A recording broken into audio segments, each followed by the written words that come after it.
आपका बहुत बहुत स्वागत है आपके अपने चैनल फिजिक्स वाई हरिओम सर में। तो गाइस, आज हम जो कंसेप्ट पढ़ने वाले हैं वो एक एक्सपेरिमेंट, एक प्रयोग है। और वो प्रयोग है दिए गए द्रव का श्यानता गुणांक ज्ञात करना, कोफिशिएंट ऑफ विस्कोसिटी। तो ये जो प्रैक्टिकल है, इसका क्या यूज है दैनिक जीवन में और विस्कोसिटी क्या होती है, इन चीज़ों के बारे में हम यहाँ डिस्कस करने वाले हैं। तो वीडियो की लास्ट तक बनी रहिए और चैनल को सब्सक्राइब कर लीजिए जिन्होंने अभी सब्सक्राइब नहीं किया है। सब्सक्राइब कर लीजिए और बेल आइकन को प्रेस कर दीजिए और बेल आइकन पर जो ऑल वाला सिंबल है, ऑल पर क्लिक कर दीजिए। तो गाइज, यहाँ जो हम पढ़ने वाले हैं श्यानता के बारे में, इसको हम पहले इसके कंसेप्ट को समझेंगे, अंडरस्टैंडिंग करेंगे और उसके बाद इसका जो प्रैक्टिकल करने का तरीका है वो हम देखेंगे। तो वीडियो को शुरू करने से पहले शेयर कर दीजिए और लाइक कर लीजिए, चैनल को शेयर कीजिए दबा के अपने फ्रेंडों में। चलो वीडियो को शुरू करते हैं। हाँ, तो गाइस, सबसे पहले हम जान लेते हैं कि श्यानता विस्कोसिटी होती क्या है। ये जो विस्कोसिटी है उसको हिंदी में कहते हैं श्यानता और इंग्लिश में उसका नाम विस्कोसिटी है। ये जो गुण है, ये क्वालिटी है, गुण का नाम है, द्रव या गैस की गुण का नाम है। ये जो अवस्था है ये द्रव और गैसों में पाई जाती है। श्यानता का जो मीन्स है, हम समझ सकते हैं कि एक घर्षण से होता है, फ्रिक्शन से होता है। अब मैं समझाने का आपको प्रयास करूंगा, आप समझने का प्रयास करें। जैसे कोई द्रव है, जैसे हम वाटर ले लेते हैं और वाटर में क्या होता है, विभिन्न परतें होती हैं, एक परत ऊपर, उसके नीचे परतें होती हैं। जैसे सॉइल आपने देखी है, मिट्टी में बहुत सारी परतें होती हैं। जैसे ऊपर वाली परतें होती है भूपर पट्टी जिसे कहते हैं। अंदर इसमें आगे बढ़े हम तो क्रोड, अंदर जाके सबसे अंदर क्रोड है, बीच में कंकड़ वाली जो परत आती है, इस तरह से परतें लगी होती हैं। तो जैसे मान लीजिए आप कभी आपने देखा होगा कि द्रव जब बहता है, लिक्विड जब बहता है, तो इसकी जो निचली अवस्था होती है, सबसे लास्ट स्टेज जो होती है, वहाँ इसकी गति, वेग जो होता है वो स्लो होता है और सबसे ऊपर इसका वेग फास्ट होता है, तेज होता है। ठीक है ना। तो ये जो इसकी गति का जो कारण है वो श्यानता है। इसमें परतें हैं और परतों की वजह से ही इसमें जो है ये गुण पाया जाता है। जैसे मान लीजिए कोई व्यक्ति अगर कुएं में कूदता है, कुआं बहुत गहरा है और कुएं में अगर कोई व्यक्ति यहाँ से छलांग लगाता है, यहाँ कोई व्यक्ति कूदता है या कोई इसमें पत्थर डालता है, तो ये द्रव उसे ऊपर लाने का प्रयास करता है, जिसे हम उत्प्लावन बल कहते हैं, उत्प्लावन बल। ठीक है ना। और ये बल जो काम करता है ये इस द्रवों की परतों की वजह से ही काम करता है। तो यहाँ हम जो बात करने वाले हैं, अब बात करने वाले हैं द्रवों में कई प्रकार के द्रव होते हैं, टाइप्स होते हैं इसके। जैसे अगर हम पानी की बात करें, वाटर की बात करें, तो वाटर थोड़ा पतला होता है। अगर ऑयल की अगर बात करें, हम तेल की किसी बात करते हैं, ऑयल, तो थोड़ा गाढ़ा होता है। ठीक है ना। ये पतला होता है और ये क्या होता है, ऑयल क्या होता है, गाढ़ा होता है। ठीक है ना। अब जो गाढ़े द्रव हैं उनमें ये परतें ज़्यादा स्ट्रांग होती हैं, इनमें थोड़ी वीक होती हैं। तो इसलिए गाढ़े तेलों में श्यानता का जो मान है, विस्कोसिटी का मान है, वो ज़्यादा होता है। पानी की अपेक्षा श्यानता जो है तेल में ज़्यादा होगी। ठीक है ना। अब इसमें हम जैसे ग्लिसरीन ले लेते हैं, तो ग्लिसरीन और गाढ़ा है। जैसे आपसे पूछा जाए शहद और पानी में किसकी श्यानता अधिक है, तो शहद की श्यानता अधिक होगी। ठीक है ना। और पानी की क्या हो जाएगी, कम हो जाएगी। इसकी श्यानता क्या हो जाएगी, कम हो जाएगी। ठीक है ना। इसकी कम हो जाएगी और इसकी ज़्यादा हो जाएगी। ये जो गुण है द्रवों में, अगर द्रव को हम गर्म करते हैं, जैसे ऑयल को हमने गर्म किया, तो इसका जो विस्कोसिटी का मान है वो कम हो जाता है, क्योंकि गर्म करने पर ऑयल और पतला हो जाता है, उस लिक्विड अवस्था में परिवर्तित हो जाता है। तो गर्म करने पर ये गुण द्रवों में श्यानता का मान कम हो जाता है। और इसके विपरीत गैसों में होता है। गैसों को अगर हम गर्म करते हैं, हीट करते हैं गैसों को, तो इनमें श्यानता का मान बढ़ जाता है। चलो इसकी चर्चा हम दैनिक जीवन में करते हैं। डेली लाइफ में अगर हम प्रयोग करना इसका प्रयोग देखें तो ये मशीनों के कलपुर्जों में जब हम ऑयल डालते हैं तो ऑयल की एक रेंज होती है, किस रेंज का ऑयल हमें डालना है, ठीक है ना। तो गाढ़ा और पतला दो तरह का ऑयल डाला जाता है, गाढ़ा और पतला। तो किस प्रकार की मशीन में हम कौन सा ऑयल डालेंगे, और ये मशीन में जो ऑयल डाला जाता है इसको फ्रिक्शन को कम करने के लिए, इसके पुर्जों में जो फ्रिक्शन लगता है, घर्षण लगता है, उस घर्षण को कम करने के लिए डाला जाता है। तो वहाँ पर विस्कोसिटी की जरूरत पड़ती है। हमें श्यानता से पता चलता है कि कौन सा द्रव गाढ़ा है, इसका श्यानता मान अगर ज़्यादा है, श्यानता मान ज़्यादा है तो वो द्रव गाढ़ा होगा, ठीक है ना। जिसका श्यानता मान कम है, विस्कोसिटी वैल्यू कम है, विस्कोसिटी वैल्यू कम है, तो वो द्रव क्या होगा, पतला होगा, ठीक है ना। तो ये दैनिक जीवन में इसका प्रयोग है। श्यानता को और अच्छी तरह से समझने के लिए हमें घनत्व डेंसिटी का ज्ञान होना बहुत आवश्यक है। डेंसिटी क्या होती है स्टूडेंट्स? डेंसिटी का मतलब होता है द्रव्यमान बटे आयतन, मास बटे वॉल्यूम, ठीक है ना।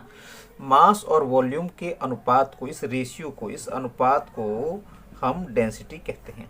चलो हम डेली लाइफ में इसका प्रयोग देखते हैं। देखो, जो हमारा वाटर है उसकी डेंसिटी अप्रॉक्स 1000 किलोग्राम प्रति मीटर क्यूब मानी जाती है, ठीक है ना। वैसे इसकी वैल्यू जो है 997 किलोग्राम प्रति मीटर क्यूब है। इसका मतलब है कि अगर कोई बर्तन 1 मीटर चौड़ा हो, 1 मीटर लंबा हो, 1 मीटर चौड़ा, 1 मीटर लंबा ऊंचा, ठीक है ना, इस टाइप का अगर कोई बर्तन है, इस टाइप का अगर कोई बर्तन है, तो उसका जो हम घनत्व निकालेंगे, उसका अगर हम घनत्व निकालेंगे जी, घनत्व जो निकलेगा, डेंसिटी जो निकलेगी, 1 मीटर लंबा, 1 मीटर चौड़ा और 1 मीटर ऊंचा, ठीक है ना, इस तरह का जो बर्तन होगा उसका जो घनत्व होगा वो क्या होगा, 1000 किलोग्राम प्रति मीटर क्यूब होगा। मीटर क्यूब का मतलब समझ रहे हैं? इसका मतलब है, देखो किलोग्राम का मतलब तो मास हो गया, मास कितना है 1000 किलोग्राम। 1 मीटर लंबे, 1 मीटर चौड़े और 1 मीटर ऊंचे बर्तन में 1000 किलोग्राम पानी आ सकता है, ठीक है ना। और ये अनुपात से, इसी अनुपात से हम अदर की हम डेंसिटी निकालते हैं। चलो आगे समझते हैं। कभी आप पेट्रोल टंकी पर अपनी गाड़ी में पेट्रोल डलवाने जरूर गए होंगे, तो वहाँ पर लिखा रहता है, वहाँ पर लिखा रहता है डेंसिटी, डेंसिटी लिखा रहता है पेट्रोल की, तो वहाँ लिखा रहता है कि 774 किलोग्राम प्रति मीटर क्यूब। इसका मीन्स क्या है? कहीं कहीं 774 लिखा रहता है, कहीं इसकी वैल्यू अलग भी आपको मिल जाएगी, कहीं 800, ठीक है ना, ऐसे कुछ मिलेगा। इसमें अंतर होता है अलग अलग पेट्रोल पंपों में। घनत्व तो सब में समान नहीं होता, क्योंकि सभी एक समान पेट्रोल नहीं रखते, ठीक है ना।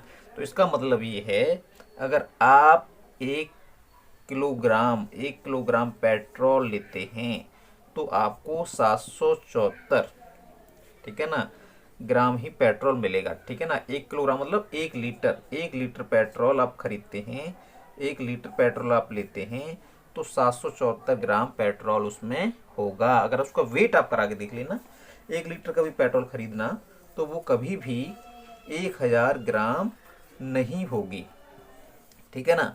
तो इससे हमें इसकी शुद्धता, प्योरिटी का पता चलता है।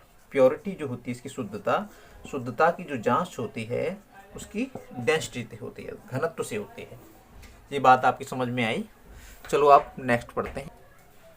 हाँ, तो गाइस यहाँ हम जो प्रैक्टिकल पढ़ने वाले हैं उसको मैं इस बुक के आधार पर आपको समझाने का प्रयास कर रहा हूँ। तो सबसे पहले जो ऑब्जेक्ट लिखा है वहाँ लिखा है दिए गए द्रव का श्यानता गुणांक ज्ञात करना, और ये मेथड है स्टोक्स विधि, स्टोक का ये मेथड है। स्टोक्स नाम के एक साइंटिस्ट ने इस मेथड को बनाया था। तो इसके लिए जो अपार्टस चाहिए आपको, कांच का बेलनाकार जार चाहिए जिस पर मिलीमीटर के खाने बने हों, पारदर्शी श्यान द्रव, श्यान द्रव जो पारदर्शी हो, ठीक है ना, जो क्या हो, पारदर्शी हो, जिसमें आर पार दिखाई दे सके, ठीक है ना, ऐसा लिक्विड आपको चाहिए। जैसे ग्लिसरीन होती है, ठीक है ना, ग्लिसरीन मोमी ऑयल, ठीक है ना, जो क्लीन वाला मोमी ऑयल है वो इसमें यूज़ करेंगे। स्टॉप वॉच चाहिए, स्टील की छोटी गोलियां चाहिए, ठीक है ना। स्टील की गोलियां यहाँ कोई ज़रूरी नहीं है, आप कांच की गोलियां इस्तेमाल कर सकते हैं, ठीक है ना, या अदर मटेरियल जो आपको पता है, जिसकी डेंसिटी आपको पता है, उसकी इस्तेमाल कर सकते हैं। इसलिए चाहिए थर्मोमीटर चाहिए। थर्मोमीटर से इसका हम टेम्परेचर पता करेंगे। तो यहाँ पर इस तरह का जार है। तो सिद्धांत क्या है उसको आप समझ लेते हैं, सिद्धांत है क्या और इसकी जो विधि है उसको भी हम समझ लेते हैं। देखो सिद्धांत में यहाँ उपकरण का विवरण दिया है। सिद्धांत में देखो यहाँ पर F बराबर 6 पाई ईटा RV श्यानता गुणांक घनत्व दे रखा है, इसका फॉर्मूला दे रखा है। इस तरह से ये श्यानता गुणांक का फॉर्मूला ईटा इक्वल जो आया है, ईटा इक्वल आप देख पा रहे होंगे, ईटा इक्वल जो है 2/9 R/G/V रो S माइनस रो L। ठीक है ना, ये हम समझेंगे इसे प्रयोग विधि। उसके बाद देखो ये टेबल ऊपर वाली दे रखी है, इसको कोई आवश्यक नहीं हम बनाएं, इसकी इतनी ज़्यादा ज़रूरत नहीं होती। इसमें केवल गोली का इसमें डायमीटर और इसकी रेडियस निकालना होता है। ठीक है ना, तो हमारी जो टेबल होती है दूसरी वाली ये काम की होती है, ये बहुत ज़रूरी है बनाना।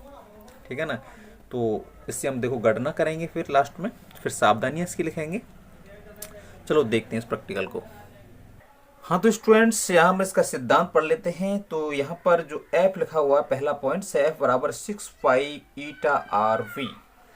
ठीक है ना, और ईटा जो है श्यानता गुणांक है, कोफिशिएंट ऑफ, ये क्या है श्यानता गुणांक, कोफिशिएंट ऑफ विस्कोसिटी, श्यानता गुणांक। ठीक है ना, कोफिशिएंट ऑफ विस्कोसिटी। ठीक है ना, विस्कोसिटी का कोफिशिएंट है ये। और R ये रेडियस है किसी जो हमारी गोली दे रखी है, और V वेग है गोली का। ठीक है ना, तो यहाँ पर सेकंड पॉइंट है गोली का भार mg। भार जो हम निकालेंगे तो गोली जो है गोलाकार है। ठीक है ना, स्फीयर आकार है, स्फीयर जो होता है गोला जो होता है, और गोले का जो हम अगर वॉल्यूम निकालें तो 4/3 पाई R3। ठीक है ना, और रो S, ये रो S है, S का मतलब हो गया सॉलिड और रो का मीन्स होता है घनत्व। ये गोली का घनत्व के लिए ये यूज किया है, गोली का घनत्व, डेंसिटी ऑफ सॉलिड्स। ठीक है ना, इनटू G, G हमारा गुरुत्वीय त्वरण है, ग्रेविटी है G। ठीक है ना, आप थर्ड पॉइंट देख लीजिए। आप द्रव में ग्वाइज एक बल कार्य करता है जो ऊपर की तरफ गोली को ले जाने का प्रयास करता है, जिसे उत्प्लावन बल कहते हैं। तो उत्प्लावन बल ये बी पॉइंट से काम करेगा, यहाँ हम देख लेते हैं। देखिए ये बी पॉइंट है और यहाँ से जो है ऊपर की तरफ काम करेगा, तो ये FV लिख दिया गया है यहाँ पर। तो इसका हम आयतन का फॉर्मूला लगाएंगे, तो 4/3 पाई R पे Q लगाएंगे, ये लिक्विड के लिए है। ठीक है ना, और इंटू G, ये फॉर्मूला हम लगा देंगे। ये गोली के लिए लिया है, पर यहाँ लिक्विड में है गोली, तो इसका यहाँ L हो जाएगा। ठीक है ना, यहाँ सॉलिड में थी, ऊपर थी, तो ये लगाया था हमने गोली का भार। तो इनका आप जब टोटल निकालेंगे तो F बराबर, इन दोनों को जोड़ देंगे। ठीक है ना, ऐड कर देंगे पहला पॉइंट, और पहला पॉइंट आपका F हो गया, इस पर लगने वाला बल पर द्रव का श्यान बल, ये दोनों बल तो एक साथ ले लिए, बराबर गोली का भार। ठीक है ना, ये संतुलन की स्थिति के लिए, बैलेंस के लिए लेंगे, संतुलन के लिए। चलो आगे नेक्स्ट देखते हैं। तो यहाँ पर हम गाइस देखते हैं, हमने दोनों बलों को जोड़ दिया है, ये गोली का भार हो गया। तो इस तरह से हमारा ये इक्वेशन बन के आया, और इसमें से हमने 4/3 पाई R कॉमन ले लिया, इधर से भी कॉमन है, इधर से भी कॉमन है, इस टोटल में से यहाँ से हमने ये कॉमन ले लिया, तो 9/2 बचेगा ईटा V। देखो इसका इससे मल्टीप्लाई करते हैं तो ये आ जाएगा 6 आएगा। ठीक है ना, और यहाँ पर ये बचा R² रो L G, और यहाँ 4/3 पाई RPQ रो S और G, ये सेम आ गया। और यहाँ से हमने क्या किया, 4/3 से 4/3 को कैंसिल कर दिया, पाई से पाई को कैंसिल कर दिया, और R से R² बार कैंसिल हो गया। तो ये हमने इस तरह से कर लिया। इसका हम इसको यहाँ पर पक्षांतर कर देंगे और ईटा बराबर निकालेंगे, तो ये फॉर्मूला आ जाएगा। आप कैलकुलेशन करके देख लीजिएगा। तो आगे हम देखते हैं, यहाँ पर ईटा जो है श्यानता गुणांक है, और R जो है गोली की त्रिज्या है गोली की, और G हमारा ग्रेविटी G का मान हो गया, और V वेलोसिटी हो गई, और रो S जी सॉलिड के लिए है, ये गोली का घनत्व है। ठीक है ना, और रो L ये किसी जो द्रव है उसका घनत्व है, रो L। ठीक है ना, जैसे ग्लिसरीन यूज कर रहे हैं तो ग्लिसरीन का यहाँ पर हम घनत्व लगाएंगे, अगर स्टील की गोली यूज कर रहे हैं तो स्टील का घनत्व ये हो जाएगा स्टील के लिए। ठीक है ना, S रो S। ठीक है ना। ये स्टील का घनत्व हो गया, ये एल क्या हो गया, लिक्विड का किसी का घनत्व हो गया, डेंसिटी हो गई।